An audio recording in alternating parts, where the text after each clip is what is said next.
रक्षाबंधनासाठी, गौरी गणपतीसाठी किंवा मग कोणत्याही सणासुदीसाठी बनविली जाणारी ओल्या नारळाची खुसखुशीत करंजी आज आपण पाहणार आहोत, तेही अगदी साध्या सोप्या पद्धतीने. तर इथे मी 1 वाटी बारीक रवा घेतलेला आहे आणि त्याच वाटीने 1 वाटी गव्हाचं पीठ घेतलेलं आहे. त्यानंतर चिमूटभर मीठ आणि 2 चमचे तुपाचं कडकडीत मोहन घालून त्याला हाताने छान मिक्स करून घेतलेलं आहे. त्यानंतर थोडं-थोडं पाणी घालून त्याचा सैलसर असा गोळा तयार करून घेतलेला आहे. त्या गोळ्यावर झाकून त्याला मुरण्याकरिता साईडला ठेवून द्यायचं.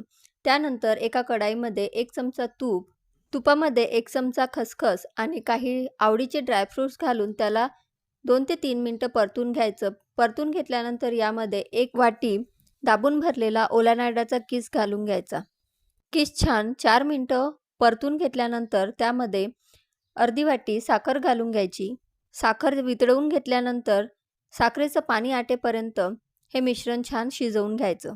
सारणामध्ये जर ओलावा राहिला तर आपली करंजी हमखास नरम पडते.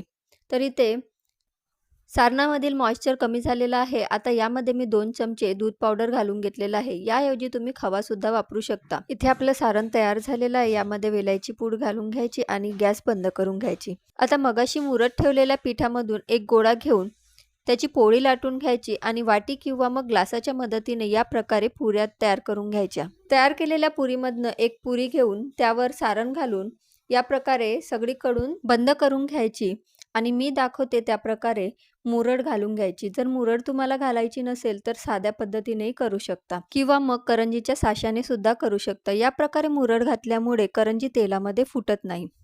हलकं गरम करून घेतलेल्या तेलामध्ये मावेल तेवढ्या करंज्या सोडायच्या. वरती आल्यानंतर हलक्या हाताने या प्रकारे झाऱ्याच्या मदतीने त्यावर तेल सोडून त्याचं आवरण कडक झाल्यानंतर त्याला पलटवून घ्यायचं आणि दोन्ही साईडनी हलका गोल्डन कलर येईपर्यंत कमी आचेवर तळून घ्यायचं. तर या प्रकारे सगळ्या करंज्या मी तळून घेतलेल्या आहे. तर तुम्हाला माझी रेसिपी आवडली असेल तर लाईक, शेअर आणि सबस्क्राईब करा आणि तुम्ही कोणत्या भागातून ही रेसिपी बघत आहे हे सुद्धा कमेंटमध्ये कळवा. धन्यवाद.